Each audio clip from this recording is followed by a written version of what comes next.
Hello, Rachel. Hello, Christina. Always good to see your face. And Kristen, welcome. It's so good to have you. Oh, hi, baby. Hi, sweet girl. Oh, She's saying hi. good. Good. Hello. As we are coming in, I have two questions on the chat box. So we can go ahead and just like break the ice. I always hate the start of workshops and things like this because we're like, oh, where do we start? What do we say? So I wanted to give you a couple of places to start in the chat box. And these are both reflections and icebreakers. What is something you loved to do before becoming a mom? And then what is a product making your life easier now? I'm going to compile some of those answers and send out a little email afterwards sharing what those products are that people are loving right now. I'm all about like, how do we make things easier, easier, easier? So we want to make a space to do that. Yes, Christina, we know that you are very talented in arts and music and spiritual coaching. I have had the benefit of walking through some coaching with Christina and just learning from her. Loved actually opening books. Yeah, isn't that a difference between having the time and space to do that versus audiobooks, which are awesome, but still it's a different experience. Kristen loved yoga and reading. Kristen, are you also like a hold a tangible book kind of person, or are you a fan of audiobooks? Welcome, Paquita. It's good to have you. I see A. It's good to have you. We have two questions up here right now as we get started. So you can put those into the chat. You can scan through the chat and see if you resonate with something someone else shared. Kristen, I liked to physically open a book. Yeah, me too. I actually had two books on my desk that I finally moved to a bookshelf because I was like, I am not opening this up frequently enough for it to be on my desk, but I would like to.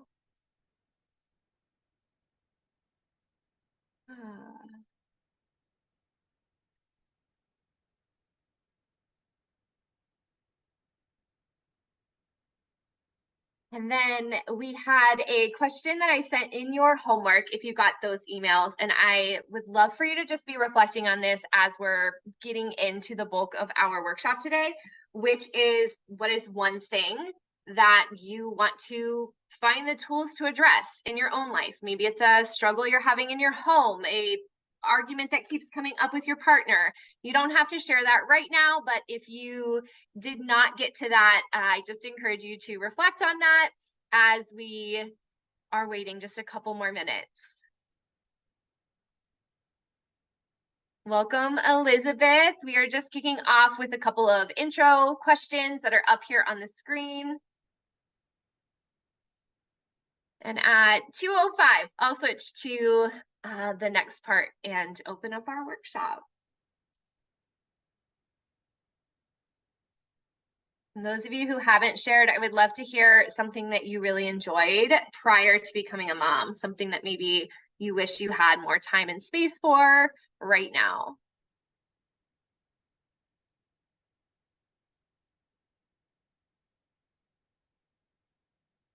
Yeah, Christina, we have a whole section on communication, which is probably not a surprise because it's my favorite thing to talk about.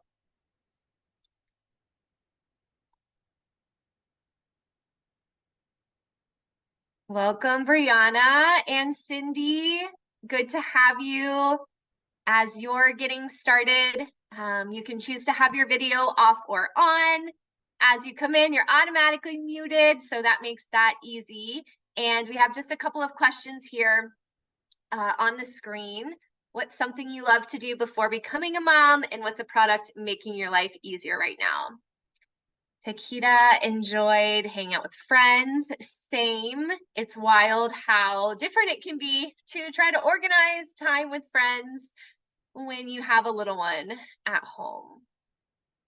Yeah, I think a lot of us start to miss some of those pieces of our friendships. Sam, welcome in. Good to have you. We are just chatting about some things that we enjoyed most prior to having our kids. I was thinking about something I'm finally getting back to, which is making more meals and like actually taking the time to make meals. My husband would probably not say that I am a great cook by any stretch of the imagination, but I do enjoy it. And I have missed doing that lately. All right.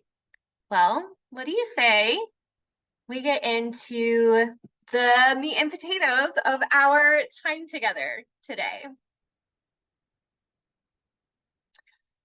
What to expect in our workshop. So the format of this workshop is really intentional. It's about having space to learn, but also having space to apply things in real time. So this workshop was created for you to have aha moments. Like I want you to grab your pen, your paper, write things down as they come to you.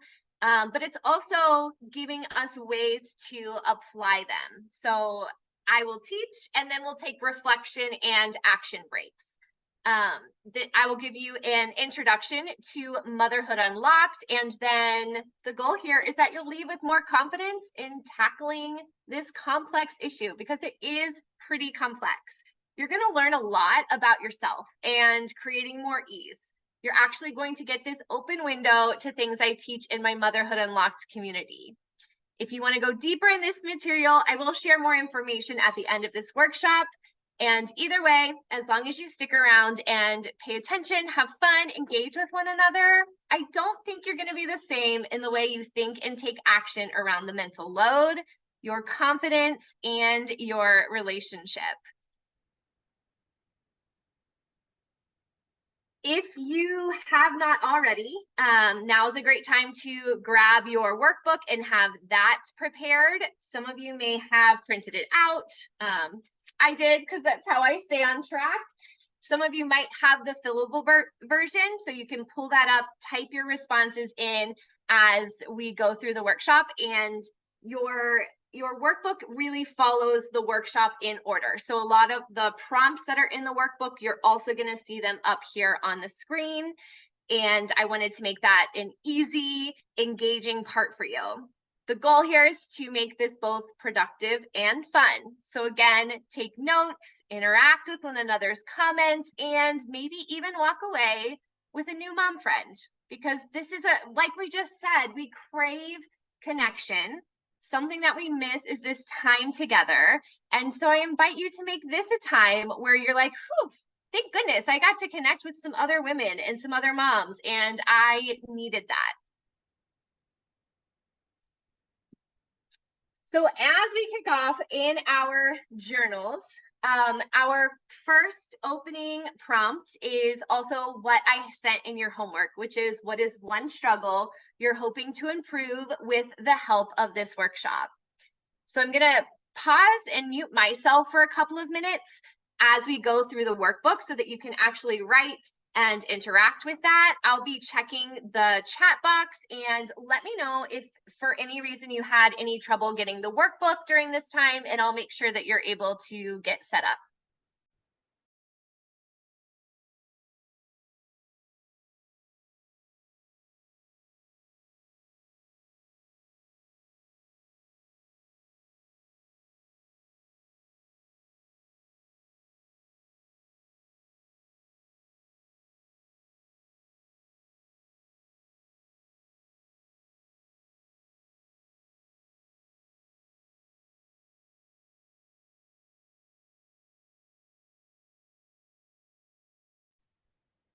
Welcome to those of you who just joined us. we are kicking into our first journal prompt, which is, what is one struggle you're hoping to improve with the help of this workshop?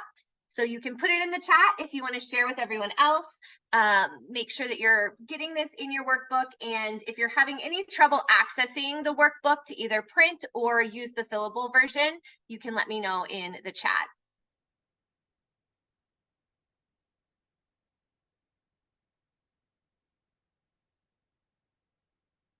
Does anyone want to share before we move on?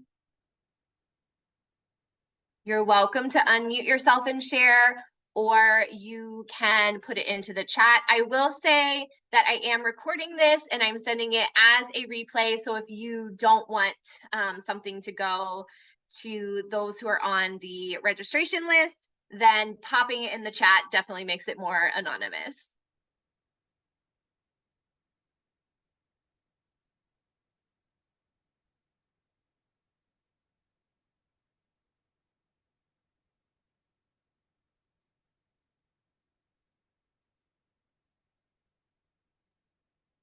And when you're chatting, there are a couple options here on Zoom. You can send to the whole meeting group chat. That'll make it easier to engage, or you can send it directly to myself or actually anybody else in the workshop.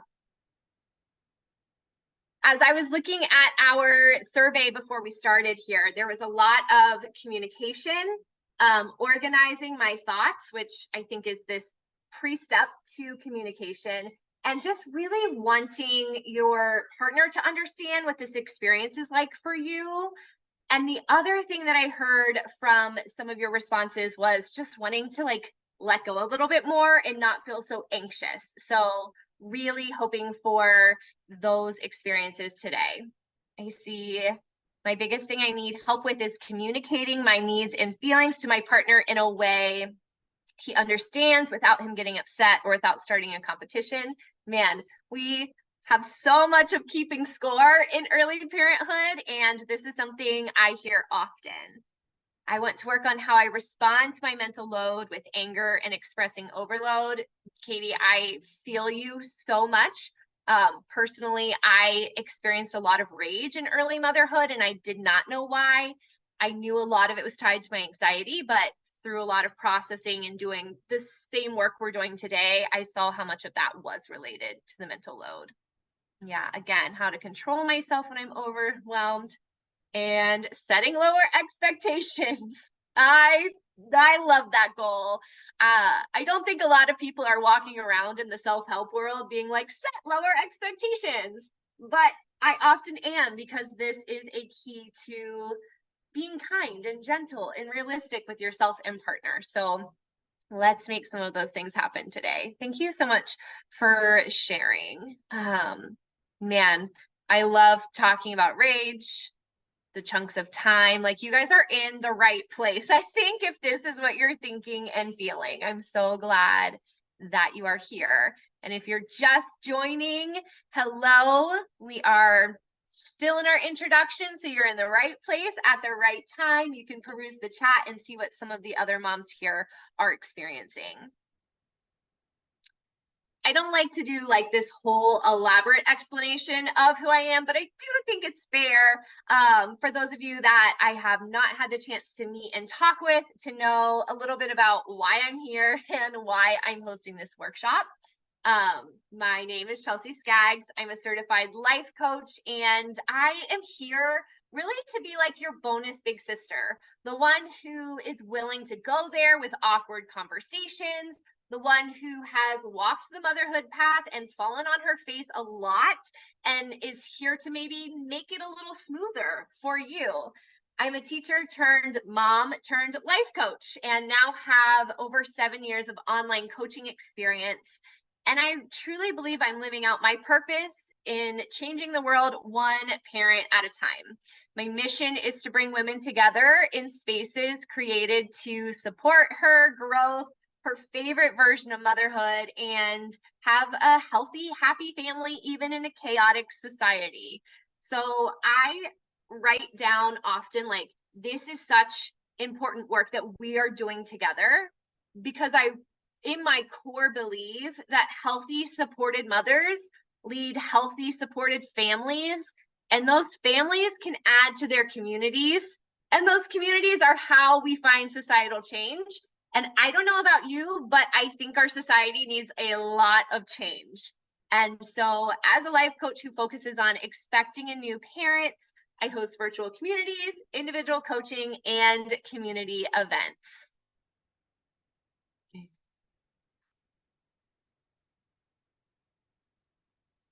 I had to wrestle with this question before I created the workshop. The last thing that I want to do is create more work for a mom to shoulder. So I'm asking myself, okay, I'm creating this workshop, and it's not lost on me that this is created for, marketed to, and attended by women. And so what I had to sit with is, am I perpetuating the uneven standards around the mental load? I don't know how to fix all of these societal problems, but what I do know is this. For many couples, the way things are just isn't working. And as much as I'd love to have all the men on here too, I know you, mom. I know how your brain is working. I know what makes things difficult. I know I can help you get more clear and confident so that you can create a better dynamic. It's not perfect, but it's a step that can be taken in the right direction. And maybe a breath of fresh air for some of you. What I do find is that a lot of times when I start working with moms, we move into a place where dads and partners want to show up too, which is a really cool thing to see. So again, it's not perfect, but we're here. You're right, Christina. We did have at least one dad register for this, and I'm hoping he's catching the replay, but that's really important to say.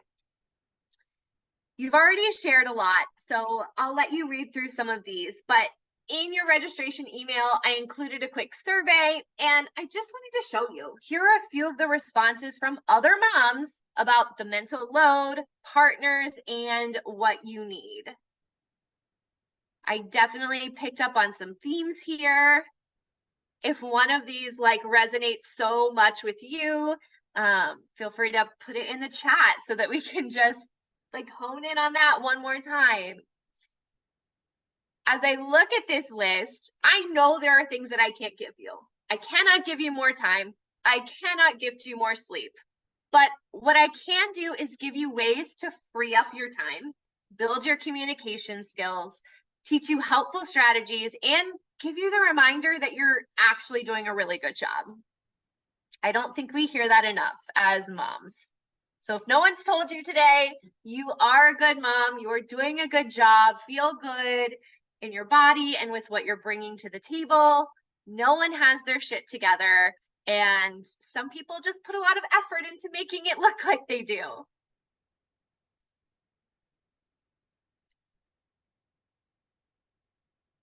So we're going to move into section 1, and in order to have better conversations and better strategies around the mental load, we do have to have a clear understanding of what it means and how it's impacting your life. And so in this section, we're going to gain some language around the mental load. We're going to see where it's causing stress or dissatisfaction and see ways that it can improve for you and your family. And I also just encourage you guys to be keeping up in the chat here. I'm seeing so many important conversations and people sharing really great stuff. So this is one of my favorite things about a live workshop, is that we also have this chance to engage with one another. There's even reactions on Zoom, you guys. You can reply directly to a comment and you can give reactions.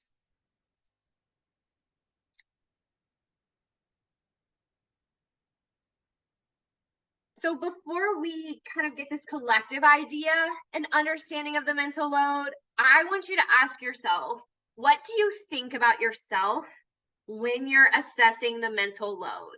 Write down some of those things that go through your mind. What are the things you're saying if maybe you're looking at the mental load and it looks so big, or it looks so heavy, or maybe it's not that way for you? And then just notice, are you giving yourself judgment? Are you giving yourself grace? We don't have to solve that right now, but notice the kind of reaction you're even having to your own voice. A couple of examples I've collected from my clients over the last few weeks. I feel like I'm always nagging. I should be able to handle all of this. And I've heard other moms are doing all of these things. Why can't I?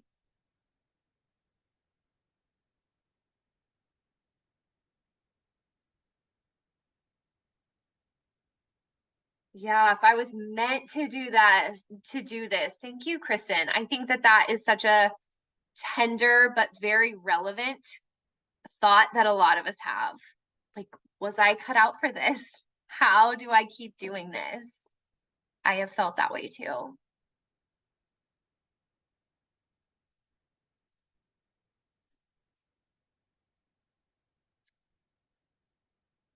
Recently, I tapped into my community of more seasoned moms and asked them to describe the mental load. So you can see a couple of examples there.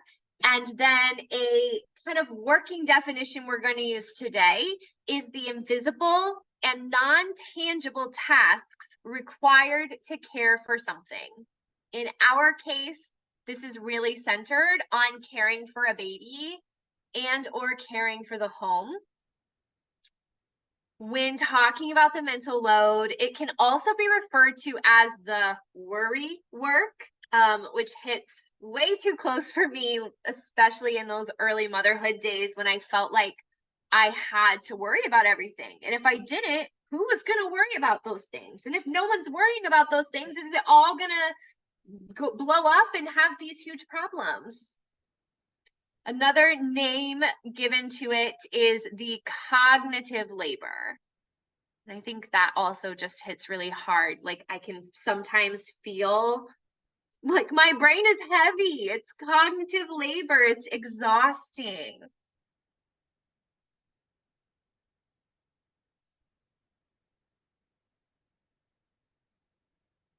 I'm sure that you can start to list off examples of the mental load, and here are just a few of them.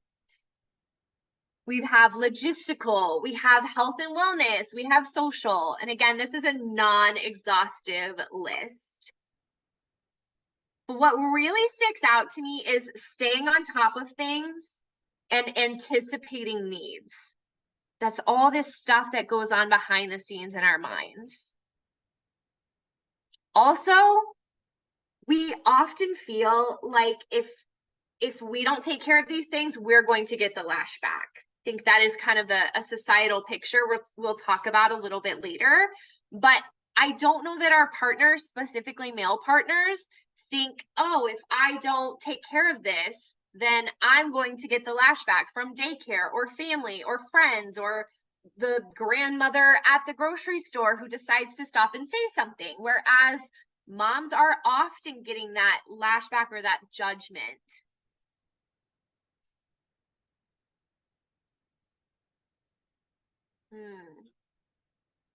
Yeah, I'm seeing the chat box going. Couples have to figure out what this list is based on unique needs. So I never say, okay, here's the list of all the mental load and all the tasks and all the pieces, because every family is unique. So this might look different for someone who is working outside the home and someone who is at home all day with the baby. And neither is right or wrong, but I do want to acknowledge that this looks different. And this looks different for everyone in this workshop, everyone watching the replay, but we're operating here with some ideas of the way society has formed an expectation.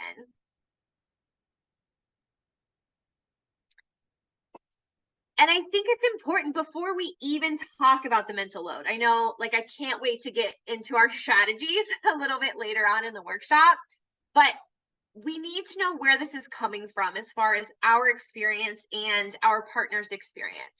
It's important to note that both you and your partner have been conditioned for years to have certain views around the mental load. So we want to get curious about this and not judgmental. This can be a hard piece when we're learning about our upbringing or the different societal factors or current things that are impacting us, like our workplace or even our medical system that we're a part of. We don't want to get judgmental, but we want to be curious about how these things have impacted our view and our partner's view. When you were or are, I know we have some expecting moms here too, towards the end of your pregnancy, especially thinking about that first time, you and your partner both have different ideas of what that life is going to be like afterwards. You have different internalized norms. You have different roles. You have different ideas of what it takes to care for the baby and to care for the home and to care for, you know, your energy and the emotional state. And so we want to ask ourselves, what did you internalize from your own family? How did media paint the picture of responsibility in shows and movies you've watched? Does your faith, past or present, give any underlying expectations? Did you have a class on gender roles in college? And of course, we cannot overlook social media, where we can see a window into thousands of other people's lives on a regular basis, sometimes not even realizing we're forming our own expectations based on other people's experiences.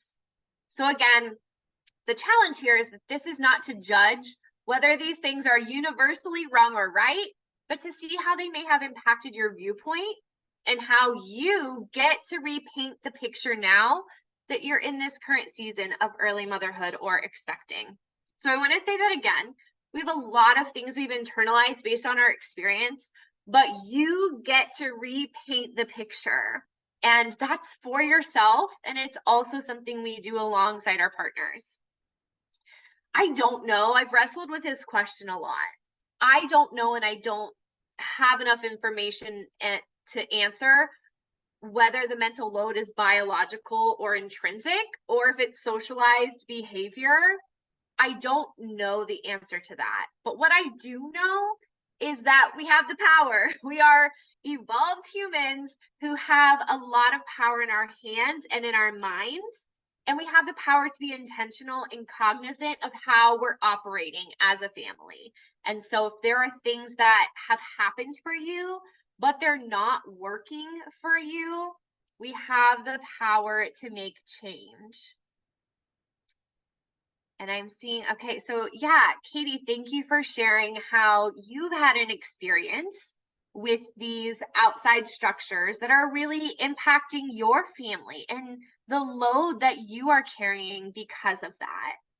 So I see you in that. Welcome, Michaela. We're happy to have you. We're in section 1 right now, where we're understanding the mental load. So if you have your workbook open, we are still in part 1. I'm sorry, part 2, understanding the mental load. So I want to give you, you're welcome. I want to give you permission to challenge the norms and to do it mindfully so that you can form deep-rooted opinions and actions for you and your family. You'll probably hear me say this a few times. I am not here to tell you how to split the mental load and handle the needs of your family. But I am here to give you the tools to figure out how to do that in a way that's best for you and your family. And this is a part here in your workbook. How does the mental load impact you, your partner, and your child or children? I have a few examples here, but I do find it important to recognize that while we are a group of women and moms here, the reality is that this impacts the whole family. So I have here on the screen some client examples that couples have shared with me recently so that we can normalize that this isn't just a mom thing. Now, the mom thing is how much the mental load seems to fall on us, but we do want to look at this big picture here of how it impacts the other people in our family. In the chat, I would love to see if there's something from this that makes you think a different way or something you haven't considered. Have you considered or discussed how the mental load impacts your partner or your child? And why is it important to be doing this work for the sake of the whole family? Again, you can take that time in your workbook. Feel free to drop your responses in the chat as well. And I'm going to pause for just about 1 minute.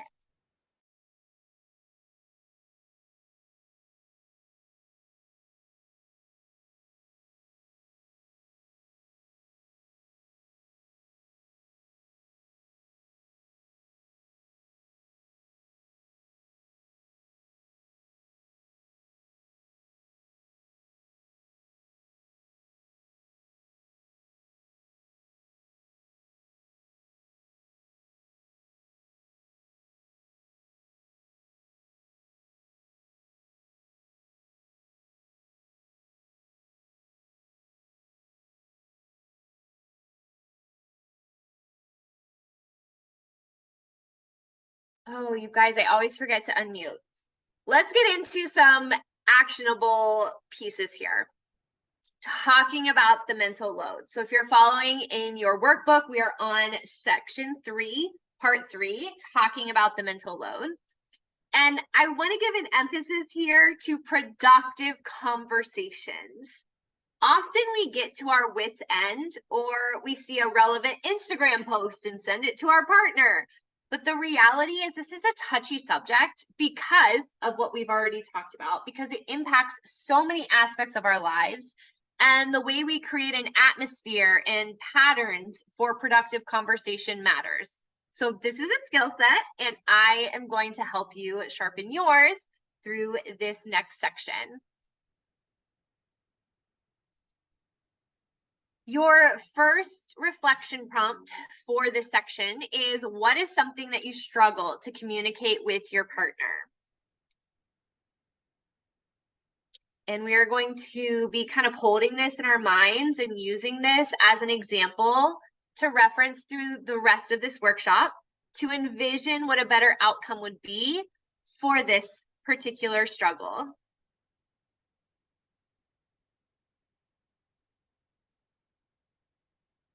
So for you, maybe it has to do with the logistics. Maybe you need your partner to share more of the logistics. Maybe something that I had a lot of weight around early on was that I was dealing with so much resentment that I didn't feel physically close, and it really impacted our intimacy life. And I didn't know how to communicate that at the time. I also hear from partners that they want to be able to enjoy going out to dinner or going to a family event. But when mom still feels like she's taking on the whole mental load of that, those events just don't feel as fun anymore.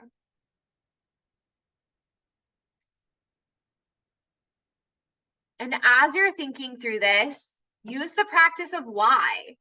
This might be right now, or it might be when you come back to your workbook, but why is saying that hard? Why do you think that that is true? We want to get even closer and more clear around the root of the problem. So what I find in communication is that oftentimes the things that come out of our mouth are not the actual things that are causing a problem or that are overwhelming us. It usually takes 2 to 3 layers of peeling back an onion to get to the actual experience you're having. And this can be hard to do on your own, but hopefully these prompts can help you to do a little bit more of that. If you're willing to share, I'd love to know what is, like, if you could communicate one thing to your partner, what would you want them to know? Or what would you want to get better at expressing to them?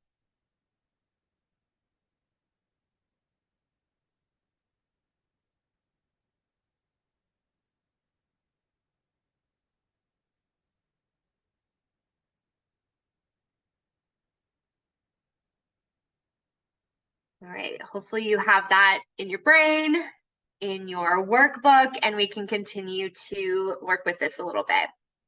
You'll hear me talk about making things tangible. And honestly, that's the reason why I like to include workbooks and something that you can engage with during a teaching like this because of the power of bringing something out of your head and making sense of it. And when we're talking about the mental load, this is really what I am here to help you do, is to take all these jumbled thoughts, like the 4,972 tabs in your brain, and put them in a place where they can be more tangible. Okay, they're not going to form into a product necessarily, but you get them out of your head and even on paper or out to someone else that is helping you work through this, that allows you to make a little more sense of it. Thanks for sharing. Would like to get better at expressing that I'm overwhelmed instead of shutting down or lashing out. Yes, yes, yes, I've been there. You are not alone. And I think that we can make some progress there. There are some patterns and factors that make talking and expressing yourself more difficult. So things like what I mentioned earlier, the expectation being different, where we've seen the examples, and hopefully you've heard this song. If you haven't, you need to go to Spotify, not now, but after this workshop, and look up the song You Are Such a Good Dad by, I'm not sure if I'm going to say her name right, but Farida. It's been pretty popular on social media lately, and she's talking about all the things that she has done. And then, you know, her husband, her partner is with the baby, and people are like, oh my gosh, like just fawning over, like, thank you, Rachel. You're such a good dad. It's like, just wonderful. And mom is like, holy cow, I'm beat over here. And everyone just expects me to be that way. And so there is some discrepancy there. I want to not just be discouraged, but I want to point out that there is a lot of progress being made daily. I see this in my own community when parents are breaking stereotypes, having the hard conversations, and making changes. I see this in groups that are out there working on advocacy around workplace policies. I see this in the reality that there are a lot more real raw influencers showing up online than there were 7 years ago when I became a mom and everyone was still making everything picture perfect. This gives me hope, just like it gives me hope that you are here today to make improvements in your own life and home. So I hope that we can kind of say, okay, this is the problem and I feel it. Like, this is how I feel it. And also, I am hopeful because there is progress being made.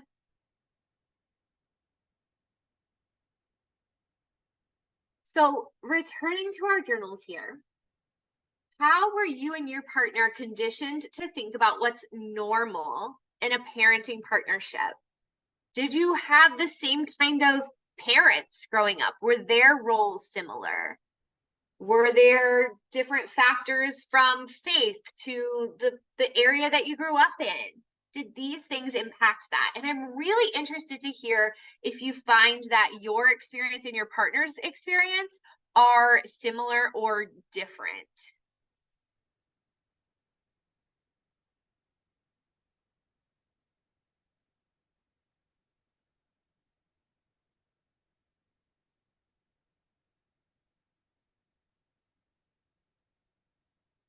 Yeah, I see you there, Christina. Thank you for sharing.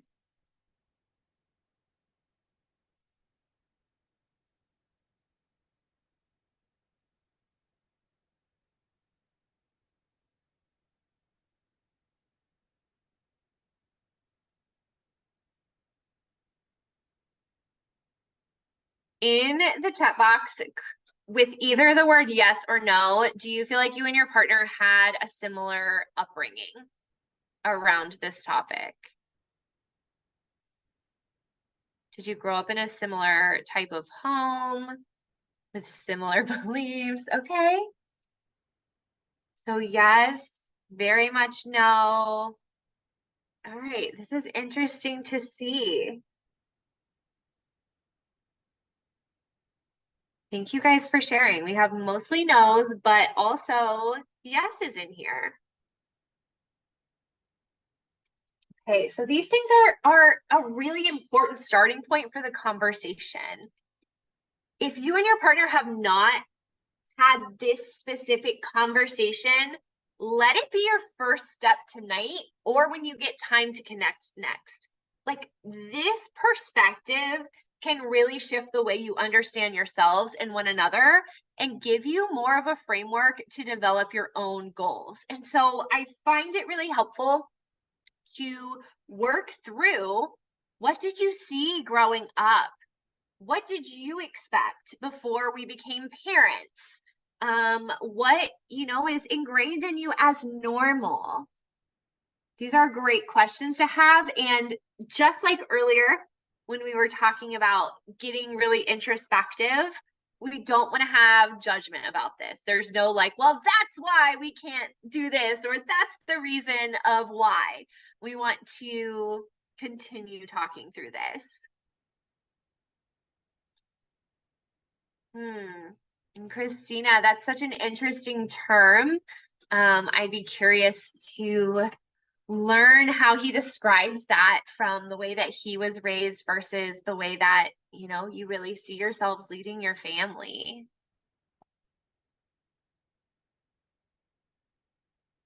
So this is kind of what we already went against, but understanding what you've internalized as normal, discussing what does and doesn't serve your relationship and family from those norms that you each have, and using your values and shared vision to create a roadmap for your own family.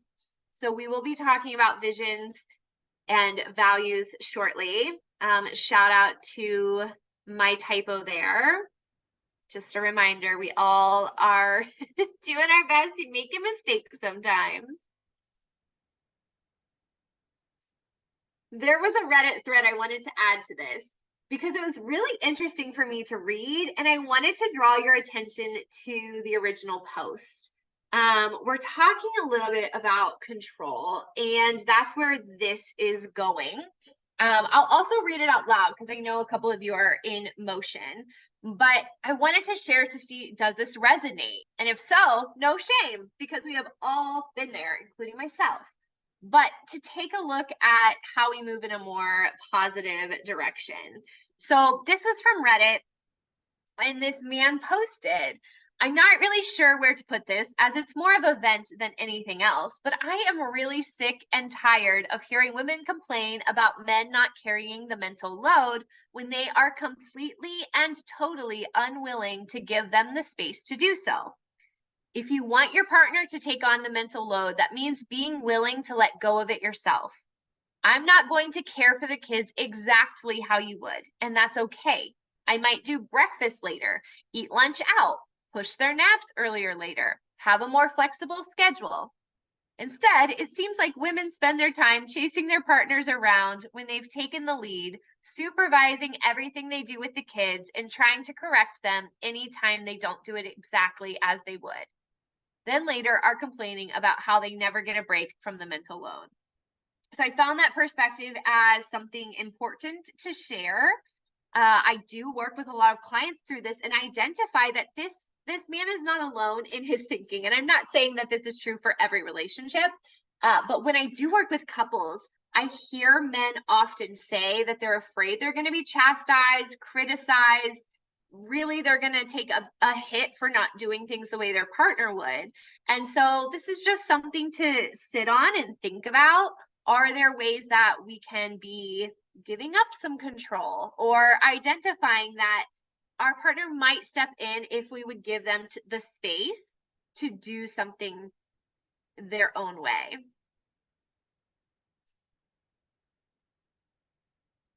Yeah, I do something very similar. Christina, I'm like, well, if the kids they're eating, they're sleeping, that's a good place. They're safe.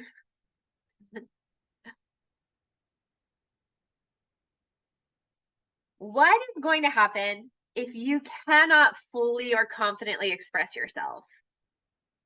So we are talking about talking, but I want us to feel, what does this do if we feel like we cannot fully or confidently express ourselves?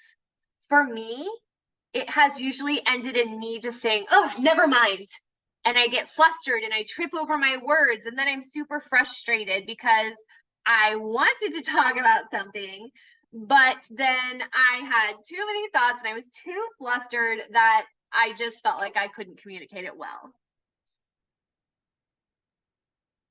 What does that look like for you if you feel like you cannot fully or confidently express yourself?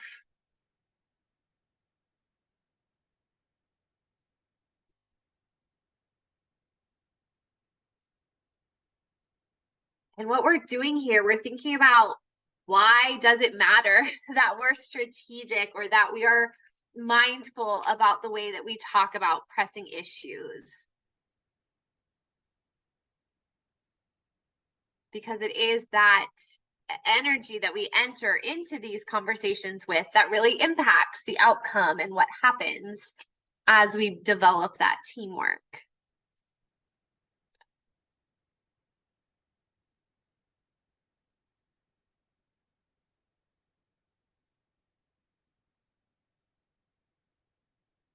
If we know what happens when we can't fully or confidently express ourselves, let's look at some ways then to improve that communication. So picking the right time and setting. This is proactive communication. AKA, please don't wait by the door for your partner to get home from work so that you can dump your list of complaints. Again, these examples I usually give because when I think back to my earliest days of motherhood, especially that first year to 2 years, this is what would happen. I would wait all day. I would fester. I would be ready to share all of my frustrations. And then it was like this dump when my partner got home, and it was so heated and it just didn't feel good. It didn't feel like respectful, proactive communication either way. Instead, let's be mindful of the time and space when you are communicating. We'll talk about weekly business meetings in section 4, but also as a rule of thumb, let's try not to communicate when we feel like our emotions are speaking and not our minds. Now, yes, the emotional experience is so important, and I would never encourage anyone, man or woman or other, to put their emotions on the side. Like, that is not at all a goal here. And also, we do want to be able to say what we want to say clearly and confidently and communicate our points. So the time and space matters. The teamwork language matters. We're saying things like I feel instead of you always. We are returning to our family values and priorities when we're having a hard conversation. Because our family values blank, we need to figure out blank. We'll actually go through some of those in the next section. Also using repeat backs. Summarize what you hear your partner say in your own words and then have them do the same. I cannot tell you how many times arguments come up from miscommunication and having times where one person says something, the other person hears something else, they're frustrated about it, it goes back and forth. So take the time to repeat back, especially in those heated moments around things that feel so heavy, like the mental load.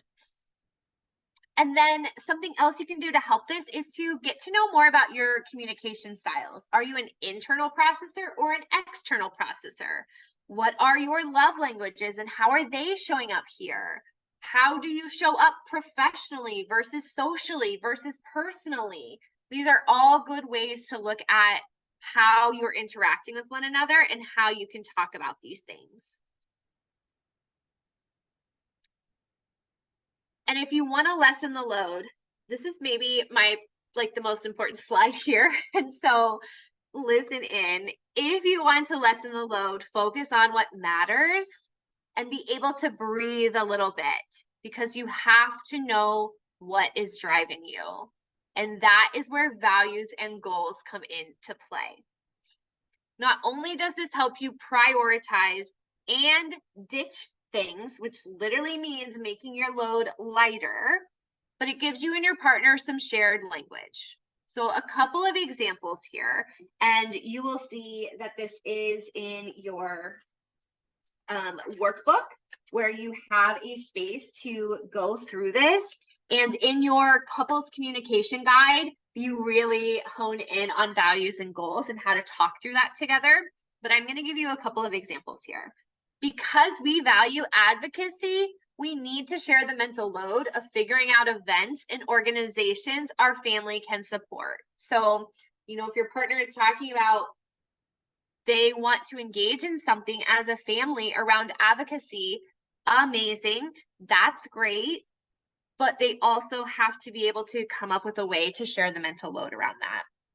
Because we value adventure, we need to find ways to split the mental load of planning road trips around us. And so this is where you're going to put these strategies into play of not just internalizing it yourself, but figuring out, okay, here are the pieces of planning 3 road trips this summer for our family.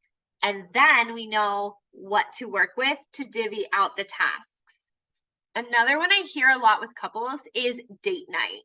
And partners, specifically male partners, most all of my clients right now are in heteronormative relationships. So I'm speaking out of that experience. But these men are often saying, like, we don't get a date night enough. How can we get a date night? And the reality here is that planning a date night isn't just let's get dressed up in nicer clothes and go hit the town. Like, that's not what it is.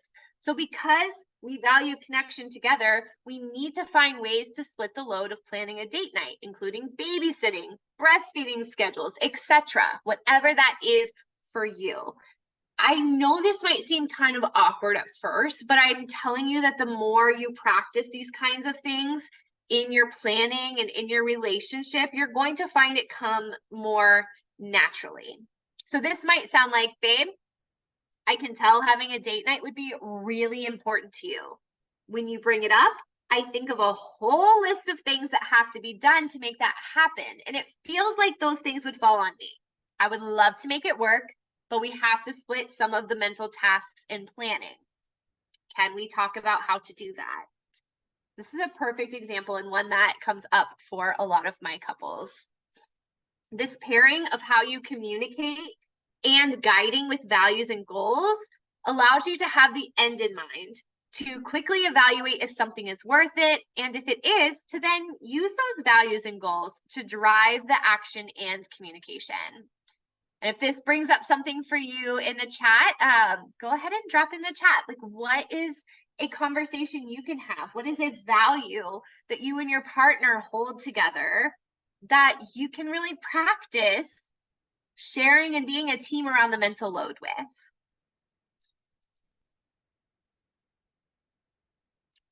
Again, I have added this couples communication guide to the end of your journal, where this will actually walk you and your partner through a practice of identifying your top family values and goals.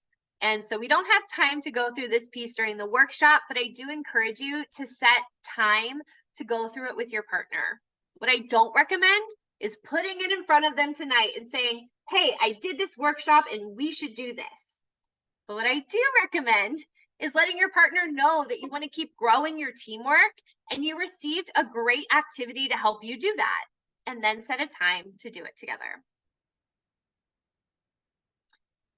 So we're going to get into the strategies part here. And in this section, we're going to go beyond identifying a problem or frustration and learn how to take empowered action and make improvements. We've already done that a little bit with some of those sentence starters and conversation pieces from the last section. So we're just going to build on that. And as we move into this, like, I know this can feel a little scary and a little different to make changes, but I want to tell you that you are a cycle breaker and you can use these strategies to bring more harmony and teamwork into your family.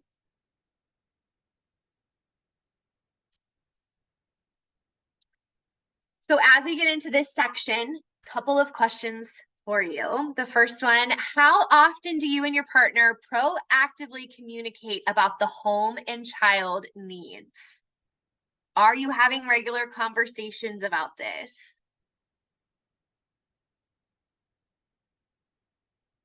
And we're specifically thinking about this proactive piece.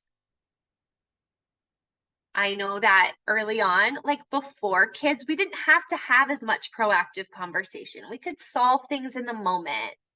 And then early on, we tried to continue that and it just wasn't working. So we had to build in a lot more proactive conversation. Oh, Katie, I love to hear that because we're going to be talking about a weekly meeting. But we were not doing this last year, even 6 months ago. I would love to hear if you found that helpful, especially when we get to the business meeting portion here in just a second, and any tips that you have to share about making that successful as a transition.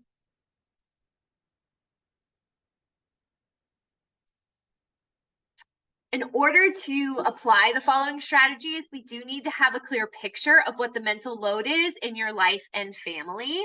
So I've talked about this already, but I love helping you take the chaos and the storm in your brain and getting it into a more quote unquote tangible place where you can see it and you can work with it and you can highlight it in different colors and you can really get a fuller picture here. So you can use pages 10 to 13 in your workbook to lay out daily, weekly, and occasional tasks. I recommend doing this alongside your partner so that you can both add to it.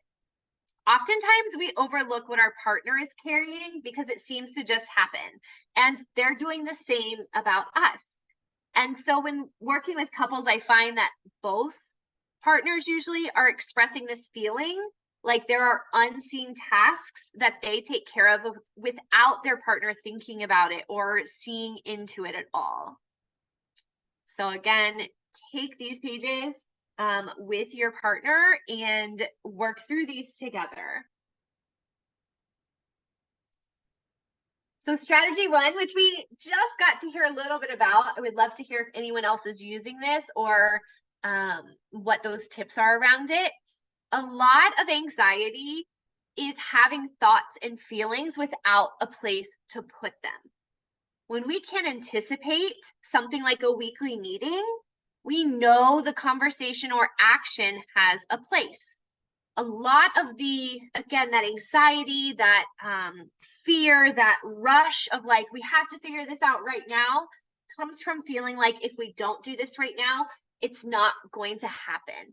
And so these weekly business meetings really give a place for this to happen. Katie, thank you for your share. I definitely agree with you. I think there's a lot to go into as far as loads that our partners are also carrying.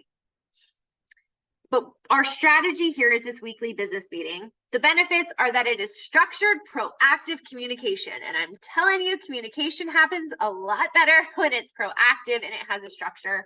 I also recognize that this is not sexy. Like, this is not something I'm teaching you that you can be like, oh, this feels so good and sexy and really great for me and my partner. But what I do think is that having these foundational pieces in your relationship gives you the opportunity to even feel sexy with one another. Like I said, I meet with a lot of women whose anxiety, who's carrying the mental load, who's just that overwhelm is really a prohibitor to connecting with their partners, and vice versa. Our partners can feel left out. They can feel like they're the third wheel.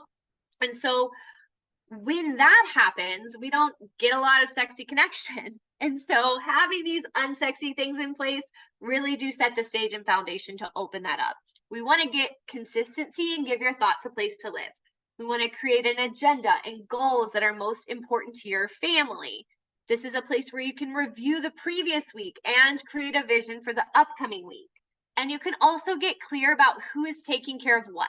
This builds in some trust and predictability, and also builds in a place for both constructive feedback and praise and appreciation.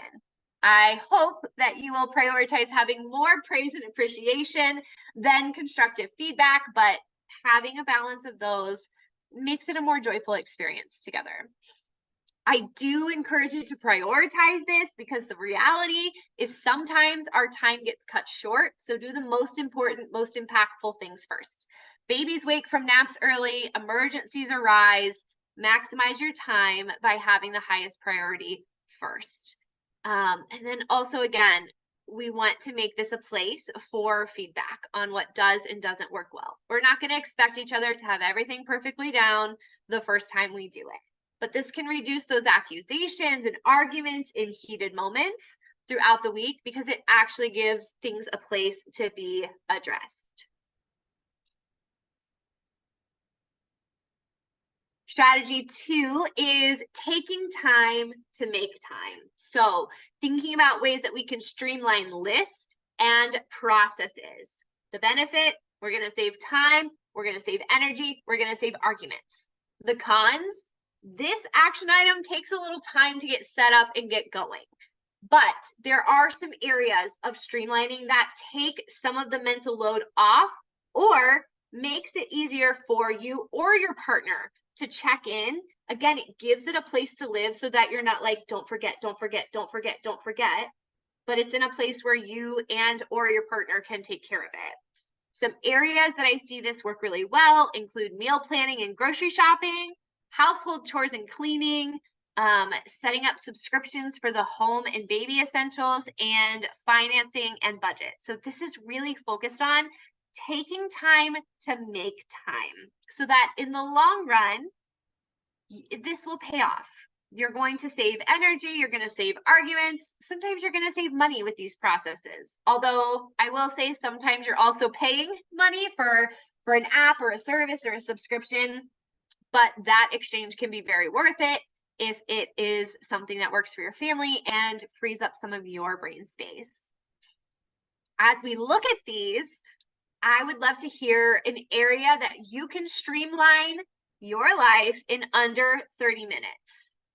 So what is something that if I said, hey, I created an extra 30 minutes in the day and I'm giving it to you, what is something that you could take that time and streamline a little bit more to create more ease? You can put those just in your journal, or you can also put them here in the chat box.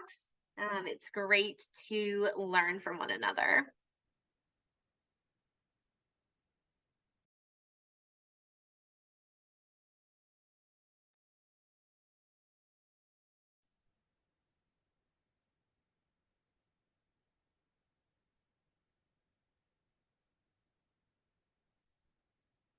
This third strategy is maybe my favorite. And setting the stage, I want you to think, have you ever prepared for a flight and realized your bag was too heavy? If you haven't, I'm not sure that you're human.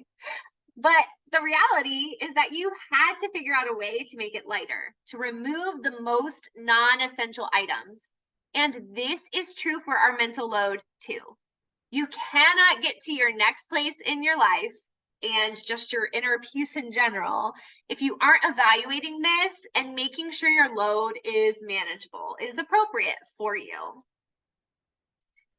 You have a corresponding page in your workbook, again, to write these things out, but we're using this matrix for this that I'm going to show you, and it should be in your workbook as well, called the Eisenhower matrix, which is a nice tool that helps you look at the tasks you have and organize and prioritize.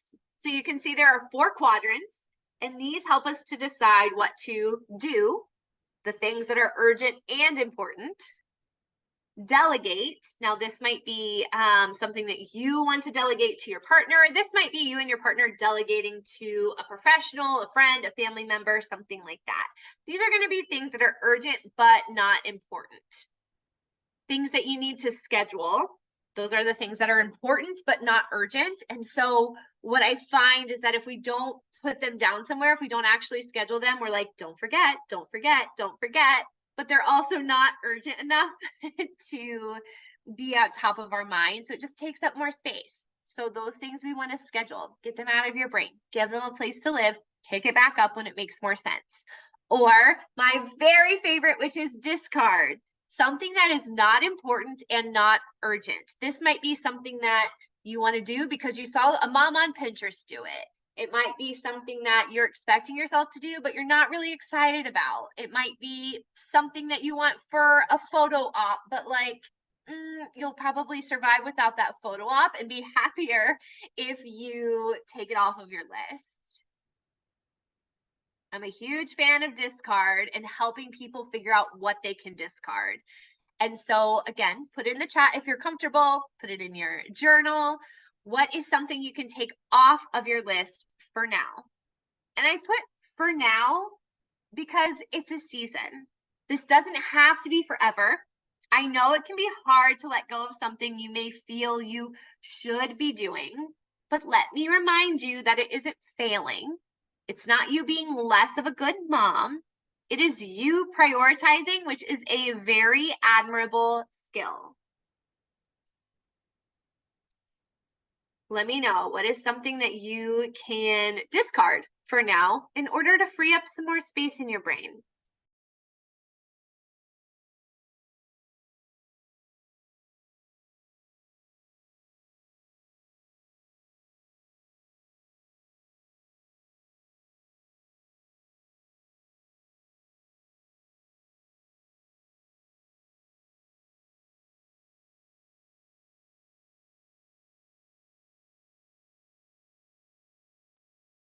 You'll see this in an email I'm going to send you after this workshop. But I went through and dug out some pictures that I took, like family pictures. I was trying to get a specific Thanksgiving picture to put it up on Facebook. And I distinctly remember that day how stressful it was. How stressful it was for me. The baby wasn't happy. My husband was like, why do we have to do this? And I was like, we have to have this picture on Instagram because it's Thanksgiving and we have a baby and we have to do this. And no, we didn't. That was definitely a discard. That was something that was a cool idea, but the only reason I was pushing my whole family to go take low quality selfies in our backyard was because I thought I had to keep up with other moms. There's a lot of pressure to do that.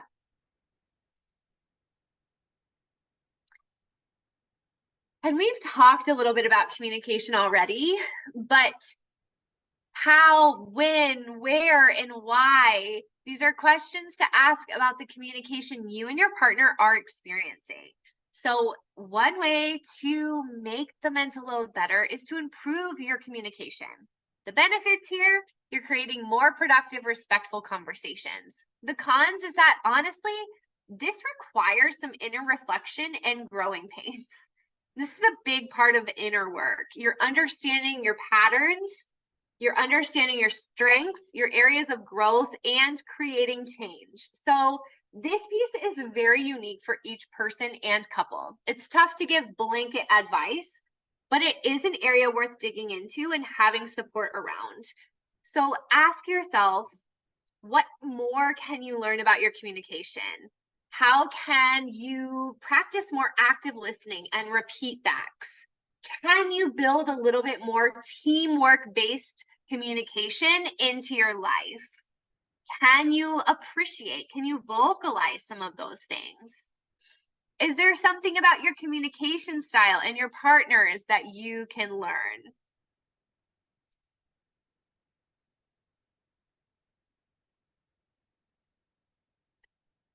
Yeah, that's interesting too to hear. Thank you, Christina, for sharing some of the expectations that maybe our partners have internalized and how that impacts us. So it sounds like your partner has internalized an expectation, but it's an expectation of you. And so it's not an expectation on him, which is interesting.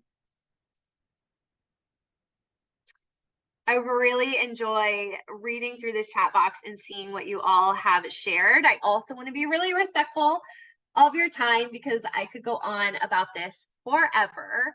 But I want to hone in on something right here as we wrap up.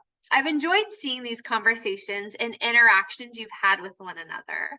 And I want to reiterate the power of community, especially as moms.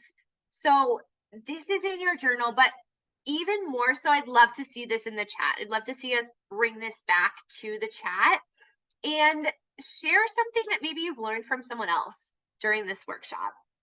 When we learn together, we are not only getting the direct teachings, but we get to learn with and from one another and each person's journey. So during our workshop so far, chances are you've learned something from someone else's share, something that they've been brave enough to put into the chat box and talk about, even around a tough topic. So maybe it's the validation that you're like, oh, so-and-so shared this and I realized I'm not alone in it. Or maybe it's a new idea that you can try. But if you learn something from someone else, I want to, before we go any further, just take a minute to really focus on that. We're made to be people in community, and yet we live in a very disconnected society, and we're often left piecing together things in our own minds, with our own tools, in our own homes. And personally, I believe we get to be people who lean in more authentically with one another. It also just feels good when we see that we took a brave step in sharing something and it actually became a gift to someone who got to hear it or read it.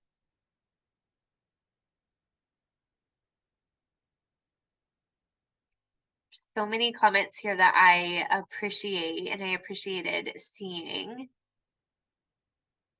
I think it was interesting to see that most of us did not grow up with a similar upbringing than our partners. At the very beginning, a lot of people were just missing time with their friends. I also just really resonated with seeing a share earlier about rage and how that resentment can become rage and just how that feels.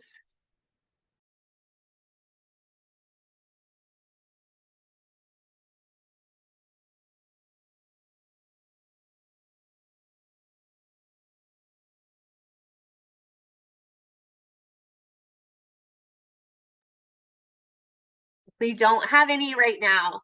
We do have a survey after the workshop that'll go out in your email, and you can, let us know there, and I'll share out on my Instagram what we were able to learn from each other. What is something that you took away from someone else so far in the workshop?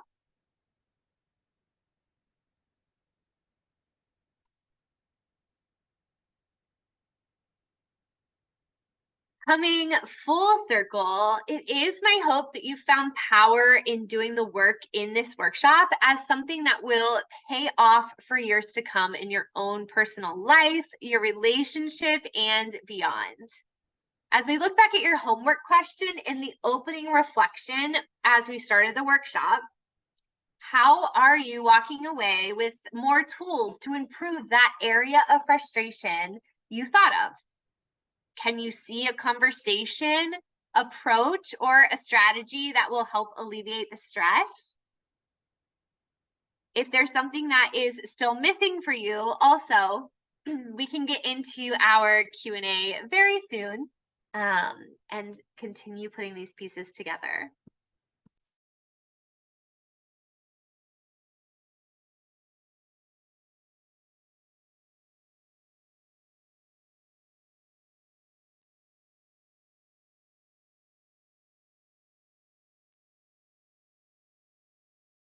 And a couple of questions as we wrap up here. We know what we want to focus on, but I want to give you a little tough love conversation. I want to ask, what usually stops you from trying to make a change or trying something new? Have you taken a workshop like this and had good intentions, but then didn't follow through? I used to be a workshop junkie and had so many downloads that I didn't actually use, but I had good intentions. Usually from my clients, I hear reservations about not knowing how things will turn out if they do something differently, meaning they used to, sorry guys, I was cutting out a little bit, meaning that they're going to just keep doing the same thing because even if they don't like it, it's comfortable. And we tend to do what's comfortable. But again, I believe that you are a person of change You are a pattern breaker, and you have it in you to be able to get more of the inner confidence and connection and communication with your partner that you really want. I also hear a lot of people struggle to develop new patterns in isolation because it's so easy to turn to the same patterns we know without someone else on the same path with us. Another thing I've heard lately is there's information overload. And so people face analysis paralysis. They're taking in information, but not taking it anywhere, which doesn't get you to the goals that you have. But also recently, I have found that my clients have been creating a system of communication and a space for reliable information that has been paying off in time and energy. So a client named Devin and her husband like to make decisions based on information, like a lot of us. But they were going in circles of getting more and more information without actually putting it into action. They knew a lot of things, but they didn't know what worked for their family because they weren't taking the steps to try. So a huge part of our work together was the accountability and the encouragement to try new things and report back on what did and didn't go well. So the good news is that this has cut down their decision-making time and helped them develop a system for looking at all of their options, which was important to them. I have a client, Jenna, who was stuck for months not bringing up her needs and frustrations because she had been taught all of her life to not rock the boat. Is there anyone else here who has been taught to not rock the boat? When we were working together, we were able to see this as a pattern that wasn't, this is just who I am, but something that could be adjusted. She's trying new approaches to communication, and we would check in every week to see how they were feeling. She is continually advocating more and more for herself, and her husband told me he's glad he doesn't have to play a guessing game anymore, that he has partnership with someone who is confidently saying what she needs and wants. One thing my group clients share the most is that they enjoy my teaching. Yay, that makes me happy. But there's an unexplainable value in hearing one another's stories and having a direct place to have conversations and share ideas. One of my favorites is Sophia, who was a free Facebook jumper for her first year of motherhood. And when we started working together, she found that she felt more comfortable with a small group that was there for a purpose. Everyone learning together and helping one another along the way. She says it opened her up to better friendships than she has ever had, which was thrilling for me to learn. This kind of insight and growth and empowered action is my bread and butter, and I'm honored when people share the experience with me. Today, you have done that, and it makes me so thankful for sharing this time with you. And I have given you what feels like an open window to the kind of experiences and teachings available in the Motherhood Unlocked community. This is where you'll have more aha moments with the course, and you'll have a community to do it alongside of. This community exists because it is needed. I cannot make a village to show up around you, but what I can do is build a virtual community where you are seen and supported and empowered. And that's why I am sharing this with every new mom I know. Motherhood Unlocked is my premier combination of a course, a community, and coaching. And so bundling them together means you get a lot of value at a reduced investment level than you would with private coaching or buying the offers separately. So inside this community, it's a private community page. It also has an app. We have 3 months of support. So right now we're enrolling for the March cohort to start at the beginning of March, where there's 3 months of support, including a self-paced e-course, which covers the biggest changes in motherhood. The mental load is discussed along with other pieces like reconnecting with your partner and working through identity changes. We have weekly group coaching calls where you can get direct feedback from me. We build relationships together, and you can discuss your pressing topics in the group to get actual solutions. and a private online discussion board to cut through the drama and clutter. No offense to Facebook groups, but to truly get great mom-to-mom conversations. Inside that group, we're also hosting monthly trainings like this and a quarterly challenge to improve your life. So some of those examples include a 5-day communication challenge where we go really deep into these 5 different areas of communication and how to work on them with your partner. We also have building a spark and adding to your relationship again for a little more intimacy. We have challenges around self-love and deep care and reflection for who you've become as a mom. Like, these are just these really fun areas we get to go together. You can buy a course with great intentions. I've done that. But statistics claim you're 65% more likely to hit your goal when you have an accountability partner. That goes up to 95% if you meet with your partner on a regular basis. I am here to be that for you. The course, the community, and the coaching will give you a place to continue learning about and talking about the topics that are most important to you, like the mental load. This opens the door for you to have more personal insight, more powerful conversations, and more areas of personal growth. This group, again, is starting on March 1st with our weekly coaching calls, but you can actually get access to the discussion rooms and the course immediately. The course and discussion boards are self-paced and available on your computer or through a phone app. That was really important to me when deciding where to host this community, was that you could do it on your phone too, so that it gives you something empowering and productive to do during times when maybe you're nap trapped or feeding in the middle of the night and would typically be scrolling social media.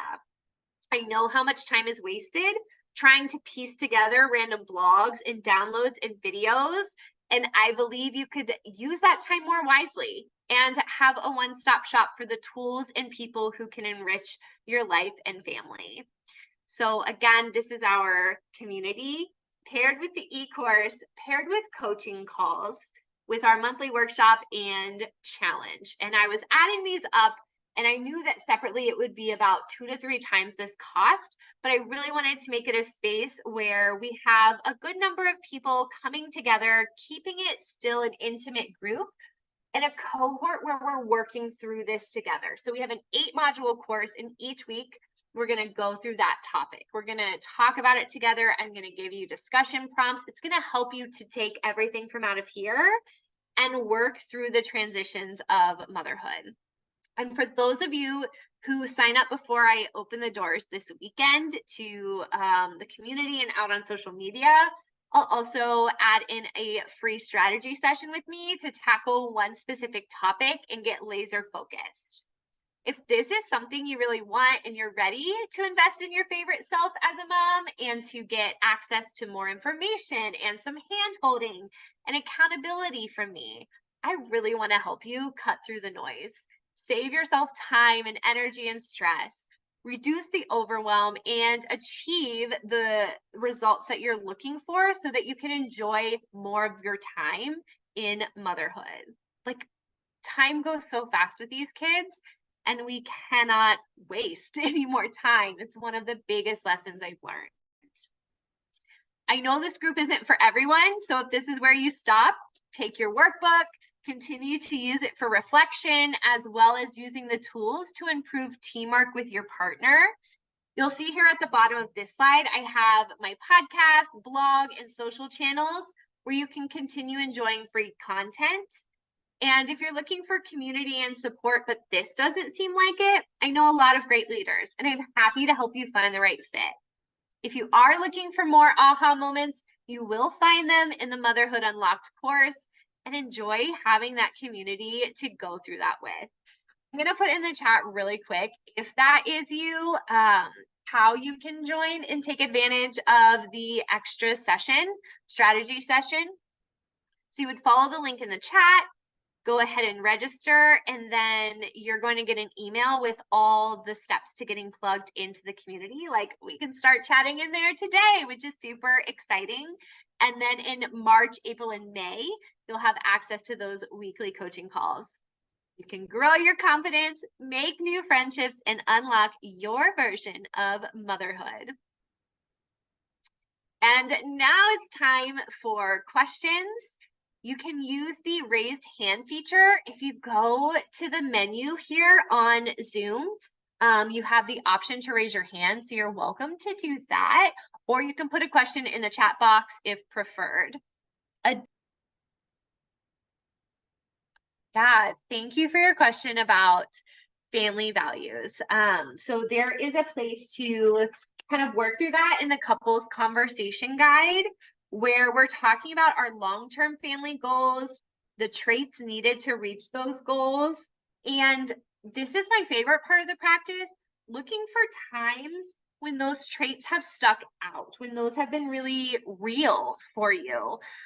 When we talk about value work, it can be a little confusing for people because we want to, in this practice, talk about shared family values. So you might have a value of travel and adventure, for example, and your partner might have a value of, I don't know, man, I'm struggling to think of one, but having the home really tidy, for example. And so maybe you don't share every single value you have, but we want to really hone in on how you can be a team in the best way possible, which means really looking for those shared values. And as you do that, it requires a little bit of sacrifice, honestly, because there are going to be times when a top value I have that doesn't actually serve the family maybe doesn't become the overarching driver for us. And the same for my partner. Now, we do want to create pockets for us to have those individual family or those individual values. But when it comes to making these decisions for the family, I'm thinking like, do we travel for the holidays or do we stay here? How often do we clean the house? Do we how often do we want to go out and be social? What kind of tactics do we want to take when it comes to our parenting approach? These are these really shared family decisions, and we want to have shared family values to talk out of. Let me know if there's a follow-up to that from you, Rachel, or from anyone else who's joining. Yeah, you're welcome. Okay, I'll give a last call if anyone else has a question or a takeaway that they want to share.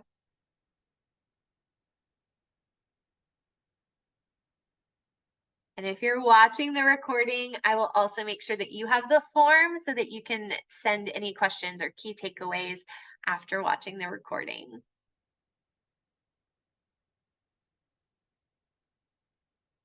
All right. If that's it for you all, then that is it for me. I've enjoyed sharing this time with you. The replay will be coming your way, so you can watch this again, watch with your partner, get that workbook out and go through it together. I want this to be something that you can use and apply and not just like take in and create an extra mental load for you. You want this to offload, and that is going through and getting these things again out of our head, making sense of them, and making it something that we can both communicate about and use our strategies for. Thank you so much for spending time with me. Again, I'm Chelsea Skaggs, founder of Postpartum Together, leader of the Motherhood Unlocked community, and I believe that we are going to make the world a better place by being empowered, inspired, and connected women.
Again, I encourage you to put these in your journal so that you can come back to it with your workbook, but also put them in the chat so that we can interact with them together.